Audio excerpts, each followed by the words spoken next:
Welcome to the first episode of Coastal Fitness TV, where we are trying out this new format of video where we want to have a few different segments throughout the video so that we cover more variety within a shorter period of time, but also explore some new avenues that we haven't done creatively as of yet. So I hope you enjoy.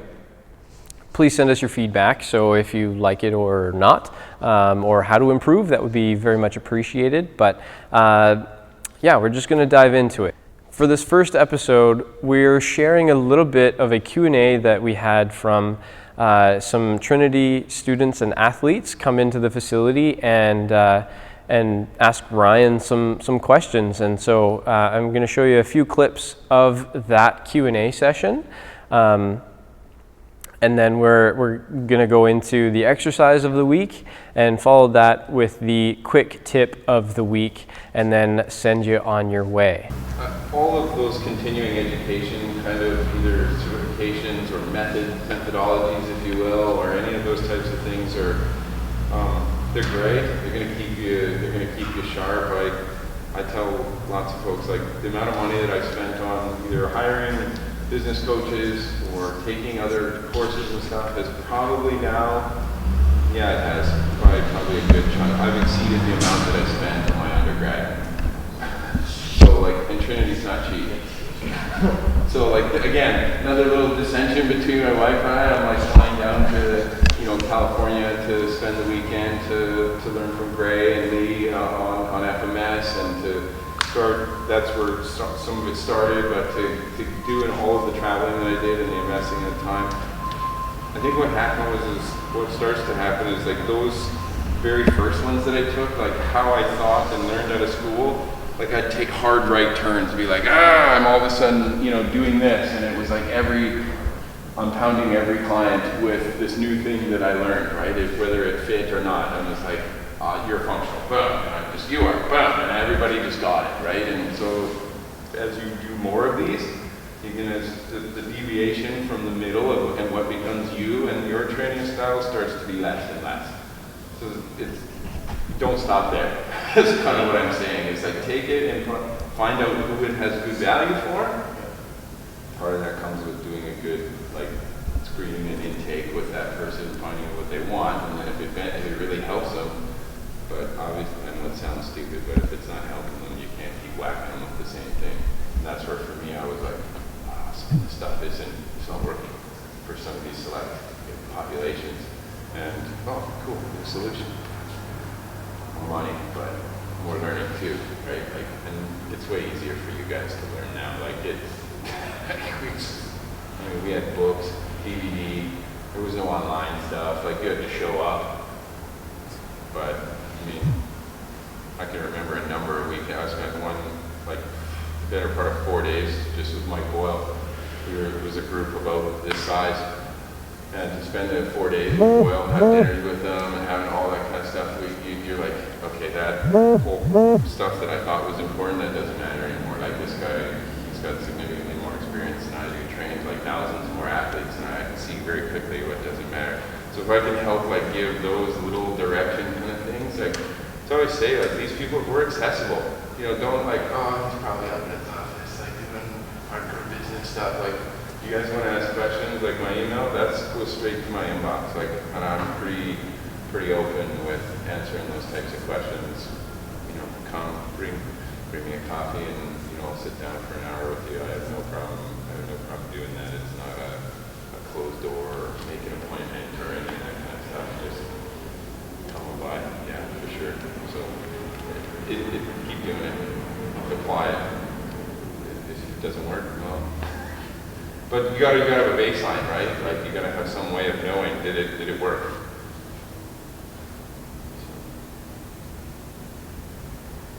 What's your guys' most fun teams to work with? Most of your population that likes what you do, and what are the ones that are tough? I'd say soccer is probably tough. I think really tough. So he's a soccer player, she's a I'd say from the outside. Soccer's terrible. Oh, They're horrible, dude. Dude, it's a tragedy. I don't even know how to say it. Like, it's culturally strange. I don't understand. They are the last guys to be in the gym. They're there the shortest amount of time. It's like fish out of water. So I was gonna ask, for getting people to start doing compound movements like squats Yeah. and whatnot, like a lot of guys on our team, when they start doing squats, they'll do, It's a mess. it's a mess. Yeah. And even for me, because I never did it till university, Yeah. I still struggle with my squat form. And Sure. I was wondering, what would you do to increase like ankle mobility and hip mobility? Because across all soccer players, hip mobility and ankle mobility. Yeah, they're like hockey players, right? It's like super tight and you've got that sort of. Well, first off, you got to know: is it a joint thing, or is it a joint restriction, or is it like a tissue kind of situation, right? Like, unless you know that, you're going to be pounding away. And this is one of the things that I was talking about, right? Like, if I train lots of people, and I mean, we're a big FMS, SFMA facility. We use that as a base. But there were lots of folks that I was pounding away on that it was a joint restriction, and there is no amount of stretching or ankle mold drills or any kind of strained banded thing or soft tissue work that I was going to do. That ankle's locked up. I'm not touching it. And that's why I joined up with the upstairs and having somebody who can manipulate that joint in a way that now I'm able to do something with it. And if you don't know and can't assess that, when they just look tight, what do you think? I think I agree. No, that's one thing I think too, is you have to understand the difference between a joint and a tissue restriction. And here's kind of a question kind of in tandem. So for us, you think of, in our context with the varsity weight room, we've got 30 athletes walking in, and it's like, for example, men's soccer, it's like, okay, we need to do ankle mobility stuff. Where for us, it's more of a grenade approach of like, okay, I guess let's do some soft tissue stuff, see what works for them. Okay, then let's go do some whatever. And if it's still a mess, then they just don't squat. Like, how long are you going to spend on it? 3 weeks? That's what we're doing triathlon. They don't have 3 weeks. They got one time. Man, that squat, and we had this out at CBC. It's like, listen, I don't have time to, listen, your regression is straight to single leg work at that point. If you don't have the range, cut it. I mean, why are we married to a bilateral stance? You need them to be stronger and faster. If you're telling me that a bilateral stance is the only way to get stronger and faster, then you haven't tried enough stuff yet. It's just going to take time. Now, lots of guys don't like it because their buddies are squatting and they're doing split squats with less than half the weight. It's shit for their egos, but too bad. The egos get blown up on the field, right? If you're winning and you're playing, what does it matter what you're squatting in the weight room? I don't know, I think guys are probably happy about it. Because they complain a lot about the squats before. So. Yeah, they hate them. I live that. But Sometimes it's fun as a coach just to give it to the soccer players just to see. My background is basketball, so we never had a hard time. We're in there training hard, and I just want to give those guys the business. So I just want to see them struggle under a bar every once in a while. Nice. Speaking the truth. Confessions of a strength coach. yeah. Hey, it is what it is. Yeah. So, Hey, I got a question, if I can just jump in go for on it. that. So, kind of talking about athletes, but in here, obviously, you deal with athletes and mom and dads. Yeah. What is the difference between, an elite level athlete walking in here versus, my grandma who has this, how do you treat them different? How do you train differently? Kind of what does that look like? Yeah. Obviously, I think that just beyond the straight obvious things, like I'm an athlete generally, and this is just because it's my own background, and I don't know if all of you necessarily have played competitive sports at the same time as it's not necessary, but the understanding is that an athlete is going to an athlete is essentially going to have a mindset of like a means to an end. Like, listen, this is necessary in order to do this. Whereas the general population coming in, like just getting them in the facility is kind of a win. Whereas athletes have, like, you've got a coach that says, listen, there's no choice. As part of this team, this is what we're doing. And so that's a huge difference. Whereas psychologically, we're working with, hey, this would really help you out in your daily activities, and you're showing them connections to stuff, whereas like you're just straight telling the athlete, get in here, do this, and you know, journaling, however you're recording your stuff down. So it's a little bit different in that how you're drawing them into the facility, whereas it's like a job when you're an athlete. This is just part of your job duties. You have to lift. That's probably some of the biggest aspect when it comes to like programming and what they do when they're in here. It's less different. It's you know, it goes with that intake. Like, what do you want? What did the coach tell you were terrible at last year? That's the first thing. What's the low-hanging fruit? What's the easiest thing for us to fix? It's going to be the same whether you're 50 or whether you're, you know, 18. You know, I was weak. I was slow. Okay, well, let's start lifting something. And then 50-year-old, I drink a six-pack every week or every 2 days or whatever it is. Like, find where the easiest thing is for them to change. And for most people, it's just showing up. If they show up, then, well, we win. But I can't help them if they're not there. Whereas, like, I can drive the athletes usually a little harder because they're supposed to be here. Like, you just have to. But there are times, like, and this is where it's shifting a little bit, is that I never had this. We didn't talk about recovery when I was in school. That wasn't a thing. Like, off days, there was a little bit because you talk about periodization a little bit, and I mean, Andrew wasn't even doing any. He was in school with me. Like, he was like a year ahead. So like, there was no implementation of any sort of program at the school at that point. It was just lift hard every day, train every day. Like, you never had any idea of like how to recover well. Recovering well was playing Mario Kart. Are you kidding me? I was crushing my recovery by playing Mario Kart. That was it. So now it's a lot different. You know, we're talking to kids about like sleep habits, sleep hygiene, different types of nutrition strategies. But you know, recovery is a big thing now that we'll talk differently with folks about.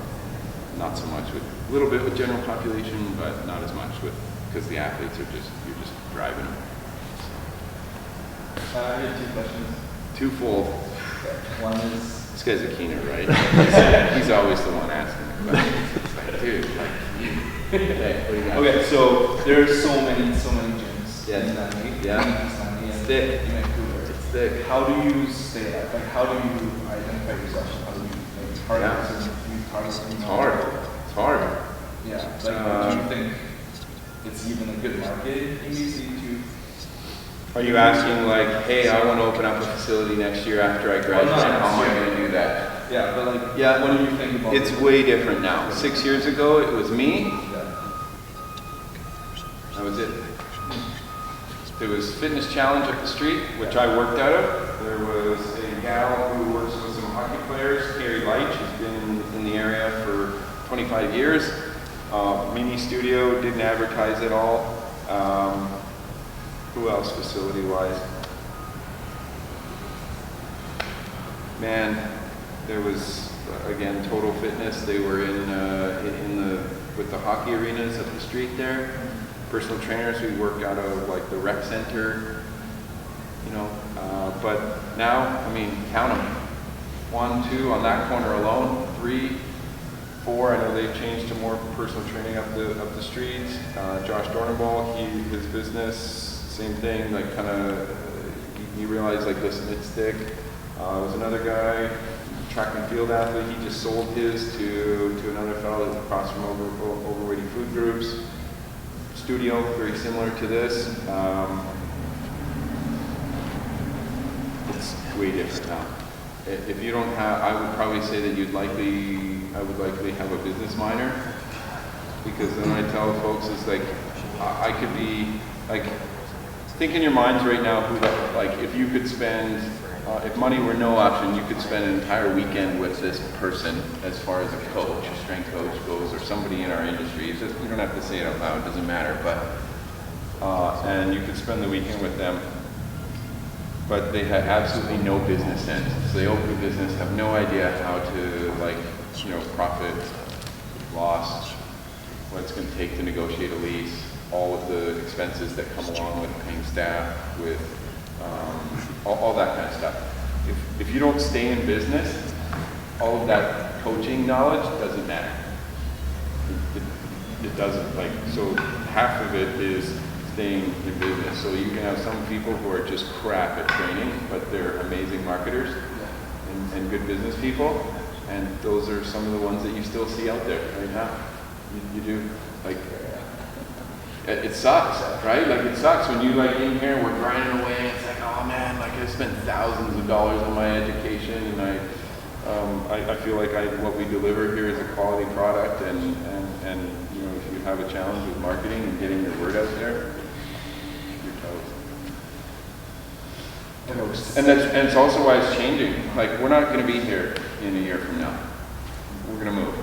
And we're going to move because there's parking challenges that, you know, you probably saw when you drove in. You're like, oh man, you don't think of that stuff. I walked in here day one and I was like, this wasn't all like this, right? This is a grungy ass warehouse, but I could see it. I walk in, gas, my own, like, key is building, I can do, you know, but it's changed 6 years, man. Lots of stuff changes, right? Like 7 more places open up.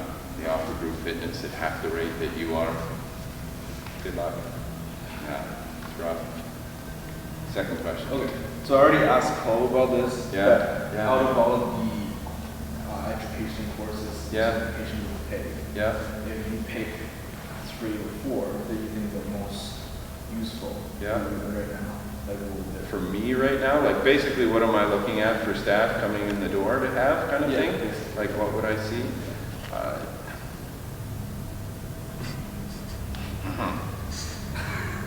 There's a bazillion of them. It's like, which ones do you choose, right? Like, I think for us, because, listen, whether or not you like the functional movement systems or what grade, like, in the whole argument about predicting injury, any of that kind of stuff, we use it as a base for assessment, right? Like, whether or not, how this person moves. And so you have to have some understanding of, like, where this person is starting from.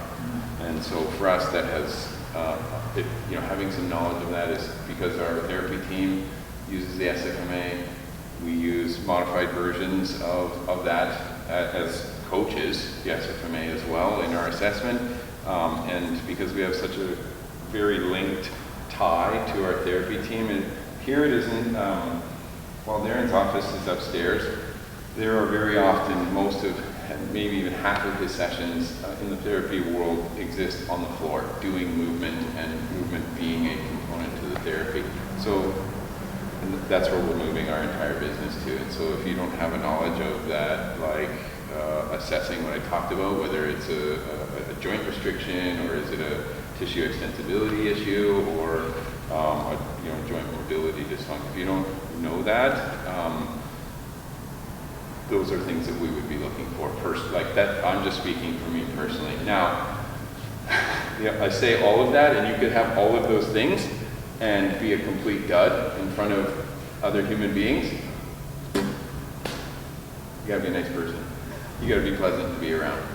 I don't care what you could have all of those and be a fantastic coach as far as, like, Cole's like, dude, I got like 90% crushing his exams. He's like, I've had like those coaches who I've hired them, and I was like, my members told me when I left, and then I came back, never give me that guy again.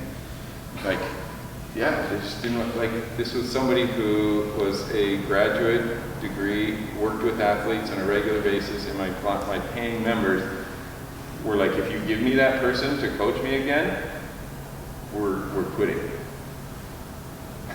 Educated dude.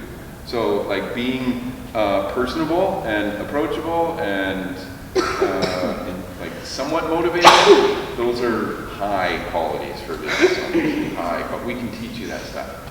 You can never take an FMS course, SFMA stuff, and we can teach you that. If you're a jerk, or you don't like being around people, or being motivating at some point, or can't be somewhat upbeat for the better part of 6 to 8 hours in a shift, we don't want you here. And I can't imagine very many other places in our industry do either. Now, you can get away with some of that in strength training. You can stand in front of athletes and be an a-hole, and people like you for some reason, but you can't in our industry. It's people paying a lot of money. They don't want to come here to get shat on. They don't. Get me. What's the number one thing that you heard from a client that stood out to you from your feedback that you weren't expecting to hear, but it's kind of stuff that you... Positive and negative. There's lots of those. Yeah. Well, this is better part of 10 plus years in the industry. You hear a lot of, some of it you don't. So some of the people that quit, you're like, why did they quit? Like you don't hear why they left. It's a frustrating component to not being able to get that, because I'm not afraid of that. I want the people to tell me, how am I going to get my business better so that your friend doesn't experience the same thing that you did. So they don't leave after a period of time as well. But some of the stuff that you are like actually having an impact on these people's lives is unbelievable. Like just feeling good about helping somebody to be able to take their own trash to the end of their driveway. I know that sounds small, but like that person, when you have that taken away from you and then, get that back, it's a big moment for those people. You see it with parents who have been injured, or I'm trying to think, or maybe were overweight or didn't have the fitness to be able to do things with their kids, and then now can. We had Laura was another example. We had a member, she's not quite, maybe in her early 40s, but couldn't ski, couldn't go with her kid, trained here for a chunk of time. Boom, downhill skiing last 2 winters with her kids and family, and wasn't sitting in the chalet waiting for the rest of the family to can you imagine? You're just sitting out of life. I go to work, I make money, I pay for my kids to go skiing, I can't join them. Like, look around, man. We live in BC, how many awesome mountains are there out here, and for her to just basically sitting out of life. So there's numerous stuff like that where, is pretty cool. Listen, first off, guys, this is not a job to get into if you are wanting to, have a wallet that just barely can fit in. I know that people don't carry cash anymore. I guess that analogy doesn't really make a ton of sense. But my point is, if you're in this to make a sick amount of money, you probably need to think about something else. This is a service industry, and that kind of stuff, if it doesn't fill you up, if that kind of stuff doesn't, you're going to be sorely disappointed. Now, granted, we all got to live, right? We all got to make. Listen, I'm very thankful. I know the circumstances with Lower Mainland are a lot different now than they were earlier, but like I said, my wife's a teacher. She doesn't have she's not a lawyer and makes hundreds of thousands of dollars every year either. She doesn't. But I have a house and some kids, and we eat and just do basic things in life. It's not fancy, but I think that if you're in this for just that sole reason, then not going to be great. Now, some of the bad stuff that happens, nobody hurt. So really bad in the sense that I was No lawsuits? No, definitely no lawsuits. That's a good thing. Yeah, you get stuff. I think primarily it gets around unmet expectations, and I think that's with almost all human interaction, to be honest, whether it's with a girlfriend or a boyfriend or whatever, or a husband, wife, unmet or misunderstanding of expectations. We didn't lay it out properly, usually. Hey, this is going to take time. You are not going to fit in that dress in 3 weeks. Sorry. So, going off that, how do you draw the line between unrealistic expectations and maybe being able to get them there? Be brutally honest. Yeah. But also there was some stuff that I said when I was a lot younger that I would nowhere say to somebody now. Like, I'm embarrassed and I wish I could go back and apologize to those people, right? And say like, listen, I'm like, I can draw on experience now, so I'm in a little bit different place, right? I can say, listen, I've been doing this for a decade, there's no way that's gonna happen, and they're gonna respect that because I have that to draw on when I'm new, and I'm like, oh man, I don't know if I can, you know, there's a little bit uneasy, like I'm actually gonna deliver the goods here. That's okay. You're not gonna have a bad 100%, dude. Like it's gonna go bad, and you're gonna eat crow, and you're gonna have to either give some money back, or you're gonna have to give them extra sessions, or they're just gonna go on their way, and you're gonna be like, that went differently. You can't avoid those.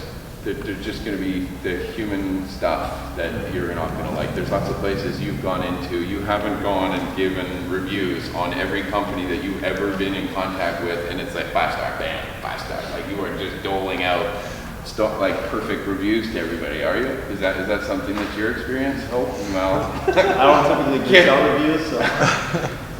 But people in service industries do, right? Like people in service industries are reviewing and they're looking at stuff, and you're gonna muck up, you're gonna make mistakes. Do it, like relish those as opportunities to do better. If you are just going around hoping not to make a mistake, it's gonna be slow. You're gonna learn slow, making mistakes. And the nice thing for us here is like we kind of have already made lots of them, so we help. You know, guys like Cole, and we help, you know, I was like, dude, don't do that. That's a hard no. I can tell that's gonna end up, and it's gonna be a whole lot of egg on your face. So unless you voluntarily want to do it, my sister was like that. I would tell her stuff, and she just slammed right into the wall anyways, even after I told her. And didn't want to listen to the older brother thing, but that's fine. That's for her to learn. But when you have stuff where people are like, I don't think that's a great idea, you look at the risk, you decide, do I want to learn this lesson on my own, or do I want to have somebody else have told me what a better way is? But you can't avoid it. You can't avoid it. Yeah. Over the last 6.5 years of owning your business, what has been your biggest challenge or your most unexpected challenge? Biggest challenge, I think, bodies in the door. I think like very early on, I realized like how Google worked, and so I wrote like just tons of content. So you could write heavy content that would say like the Langley personal trainer, and it would like eat that up, and it would throw you to the top of the rankings. People sit in their living rooms and be like, I'm too fat, I need to get a personal trainer. Personal trainer Langley. We were there, like over and over and over again. It was really easy. And I just spent a lot of time learning that. That changed, right? Like the content creation, and you know, obviously then Facebook came along, and that, you know, has been a thing as well. And so I think like having enough, you know, I think like what we do well in here is we keep people. Once they come in and they experience us, they meet, yeah, like look at that guy, he is a stud. Like when they no, but once they, seriously though, like once they come in, meet us, and realize how much we care about them as a member, be it an athlete or otherwise, like they see, and we are able to keep people, so our retention is good, but bodies in the door, and that's what I said, like people who are outstanding marketers, like who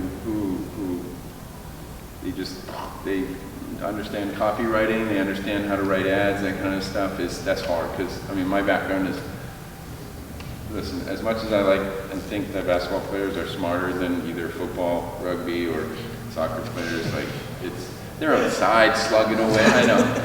Are there any basketball? There's nobody's in basketball here. This is killing me. All those guys are smarter than to go into this industry. I understand. No volleyball players either? Oh, okay, grief. Okay. Well, fair. Yeah. Hey, listen, I don't underestimate anybody's height. I've seen some pretty short people do some pretty amazing things. So, that I think that's the biggest challenge for us as business, personally, because I don't come from a marketing background in that side. I've had to learn all of that stuff, either pay, time, or straight like head into the wall and otherwise. There are some people who suck at what I do as far as the coaching side, and they're really good at that, but they can't keep people because they don't care as much. They're looking at the dollars and thinking, listen, if I get 40 people into this class, and I get them for a 6-week kind of thing, and then cool, I got some money in my pocket, and I'm gonna go blow that at the, I don't know where people blow money these days. It's not the club. Nobody does that, so I don't know where people spend their money now, but. Amazon. Okay, Amazon, fair enough. That's probably number one. Yeah. I don't know if that fully answers what you're asking. Yeah, what do you got? What's that net for? It's the net for. Net in the It's sky. not discus. It's not anything else. I haven't used that net for a little while because I have two. I took one. The other part of it is at home, but about 2 years ago, Titleist Performance Institute was putting on a seminar in Seattle, and they never come to the West Coast. TPI is a golf certifying body that Greg Rose sits and created. Dr. Greg Rose is on the board with FMS, so all the movements and the assessment was very easy for me to pick up. And so a lot of golf courses around here. I had a personal interest in golf. I soon realized that you can't get people to be interested in a sport that you don't actually take part in. So I didn't even own a set of golf clubs at that point, and I had this certification, so I thought, man, I got a ton of spacing. I bought a net, and I hit balls into it, and it's lower. I took the turf home, and I have the net at home and stuff now, so I don't do it as much here anymore, but that's what that is. It's a golfing net. Stuff you do when you got a facility and you're like, hey, I got space, why not give us a try? What do you got? How important do you think it is to, for say something like Olympic lifting, perfect the movement before you teach other people how to do it? Because I have like a lot of restrictions with mobility. Yeah, you're shit at doing lifting, and now you want to coach people. Yeah. How do I demo this? Yeah. It's a good question. Can you coach something that you can't do proficiently yourself? Yeah, you're going to have to explain it to some degree, but you're going to have to get really good at other cues. So whether or not you use a video demonstration, or you're good at talking about like things that are outside their body or things that are inside their body, what they should be feeling when they're doing it.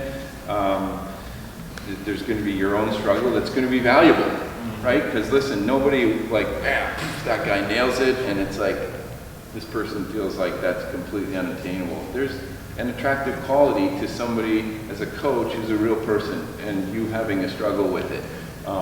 Hey, I don't know, this is what my restriction is. Explain it. You've screened maybe this person, you know what theirs is. Hey, yours is similar. We're gonna, there's gonna be a little bit of a tough go with this. People they don't want perfect. So the other side is that if you don't have the technical or the physical ability to do it perfect, you got to get real good at the other stuff.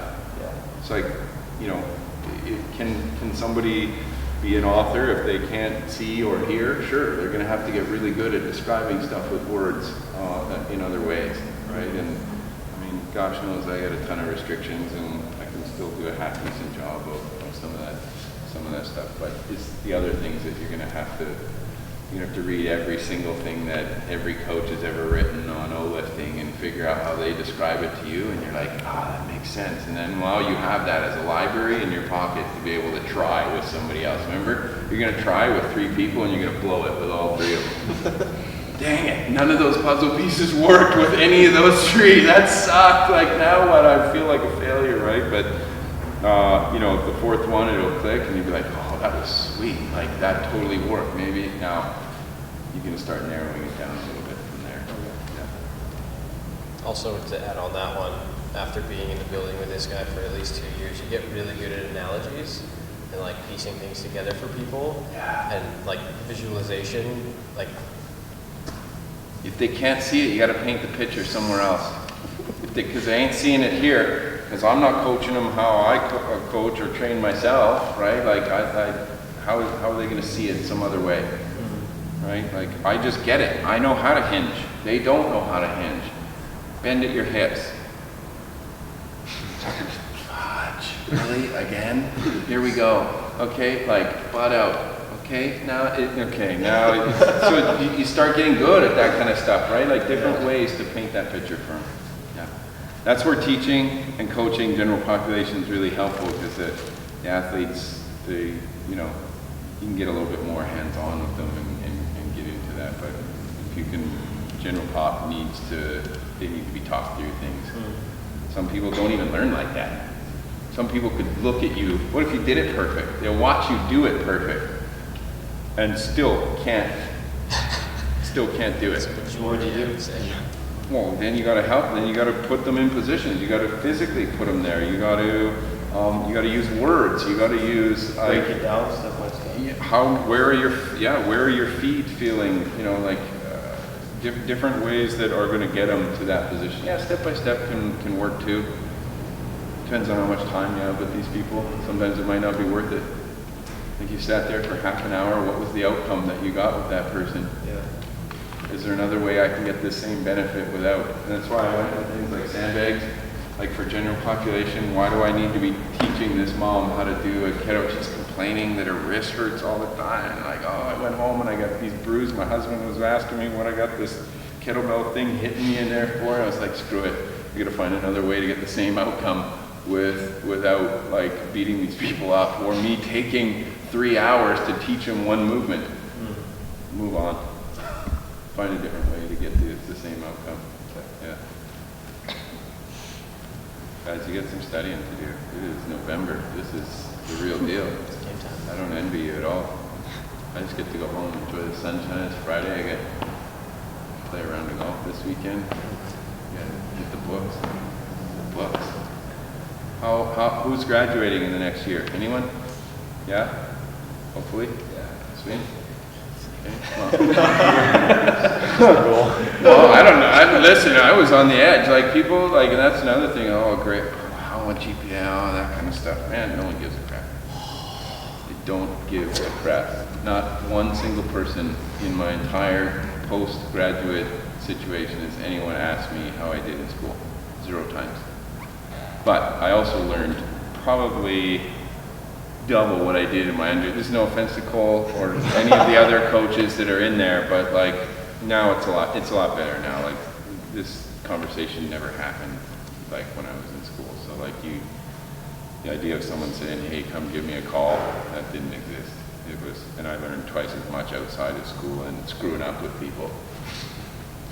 Man, there are people who paid me a lot of money to guinea pig them. They didn't know it, but I was crushing it. I was like, this is just, man, nice workout. Dang, I failed miserably. They didn't know. They had no clue.